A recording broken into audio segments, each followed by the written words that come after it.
दोस्तों, बुद्ध और उनके भिक्षुक जब यात्राओं पर निकलते थे तो वे रास्ते में आने वाले गरीब घरों में ही शरण लेते थे। वे इन घरों में अधिकतम 3 दिनों तक रुक सकते थे। 3 दिनों के बाद उन्हें अगली यात्रा पर निकल जाना पड़ता था। एक दिन वे ऐसे ही एक गांव में पहुंचे। बुद्ध और उनके शिष्य अपने रहने के लिए जगह ढूंढ रहे थे। बुद्ध के शिष्य आनंद को एक वेश्या ने अपने घर पर रहने को आमंत्रित किया। वह बहुत ही खूबसूरत युवती थी। आनंद ने उसे कहा कि वह उसके घर पर रह सकता है, पर उसके लिए उसे बुद्ध से अनुमति लेनी होगी। क्या तुम्हें इसके लिए सच में अपने गुरु से अनुमति लेनी होगी? युवती ने आश्चर्य से पूछा। नहीं, मैं जानता हूँ कि बुद्ध मेरी बात मान जाएंगे, पर उनसे पूछना जरूरी है। ऐसा जवाब देकर आनंद बुद्ध के पास पहुंचे। भगवान बुद्ध, इस गांव में 3 दिनों के विश्राम के दौरान एक स्त्री मुझे अपने घर पर आमंत्रित कर रही है, लेकिन वह स्त्री एक वेश्या है। क्या मैं उसके आमंत्रण को स्वीकार कर सकता हूँ? क्या मेरा उसके साथ उसके घर में ठहरना सही होगा? आनंद ने बुद्ध से पूछा। बुद्ध ने आनंद की ओर मुस्कुराकर देखते हुए कहा, अगर वह तुम्हें इतने प्रेम से आमंत्रित कर रही है तो तुम्हें उसके निमंत्रण को ठुकराना नहीं चाहिए। जाओ और उसका आमंत्रण स्वीकार करो। बुद्ध की यह बात दूसरे शिष्यों को गवारा नहीं हुई। उन्होंने बुद्ध से सवाल पूछा, आप आनंद को एक वेश्या के घर कैसे भेज सकते हैं? यह भिक्षुओं के आचरण के खिलाफ है। बुद्ध ने जवाब दिया, तुम लोग थोड़ी प्रतीक्षा करो, तुम्हें 3 दिनों में ही अपने सवाल का जवाब मिल जाएगा।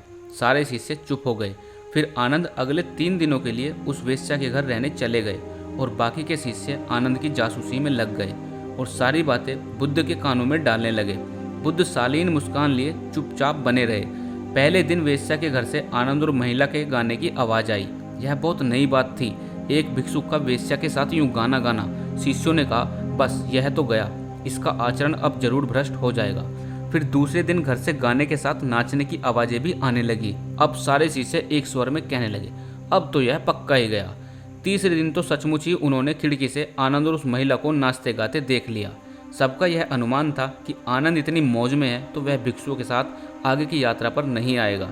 अगले दिन सभी भिक्षुक कानाफूसियों के बीच चौक पर जमा हुए। सभी ने आनंद के आने की उम्मीद छोड़ दी थी। सभी सोच रहे थे कि वह इतनी सुंदर स्त्री का साथ छोड़कर भिक्षुओं के साथ क्यों आएगा, परंतु तभी सबने आनंद को एक सुंदर स्त्री के साथ अपनी ओर आते देखा। वह सुंदर स्त्री एक महिला भिक्षुक का रूप धरे हुए थी। वो भी बिल्कुल हमारी तरह लग रही थी। बुद्ध उसे देखकर मुस्कुरा रहे थे, जबकि बाकी विस्मित होकर खुले मुंह से आनंद और उस महिला भिक्षुक को ताक रहे थे। बुद्ध ने आनंद की पीठ पर हाथ फेरते हुए भिक्षुओं को संबोधित किया, अगर खुद पर भरोसा है तो आपको कोई भ्रष्ट नहीं कर सकता, बल्कि अगर आपका चरित्र बलवान है तो आप भ्रष्ट को भी चरित्रवान बना सकते हैं। ऐसा कहते हुए बुद्ध ने वेश्या से भिक्षुक बनी उस महिला का स्वागत किया और सभी लोग आगे की यात्रा पर निकल पड़े। जो स्त्री एक वेश्या थी, आनंद ने उसको भी बुद्ध के मार्ग पर चलने का संदेश दिया और वो बुद्ध की शरण में आ चुकी थी। दोस्तों, बुद्ध और आनंद का यह प्रसंग हमें सिखाता है कि अगर हमारी इच्छा शक्ति मजबूत है तो हम किसी भी स्थिति के गुलाम नहीं बनते। अपने दिल को हम साफ रखेंगे तो दुनिया हमें साफ नजर आएगी। किसी को कभी उसकी सूरत से नहीं आंकना चाहिए। इंसान की परख हमेशा उसके चरित्र से ही करनी चाहिए। आपको ये वीडियो कैसी लगी हमें कमेंट बॉक्स में ज़रूर बताएं। वीडियो अच्छी लगी हो तो वीडियो को लाइक करें और ऐसी ही वीडियो पाने के लिए हमारे चैनल को सब्सक्राइब करना बिल्कुल ना भूलें। धन्यवाद।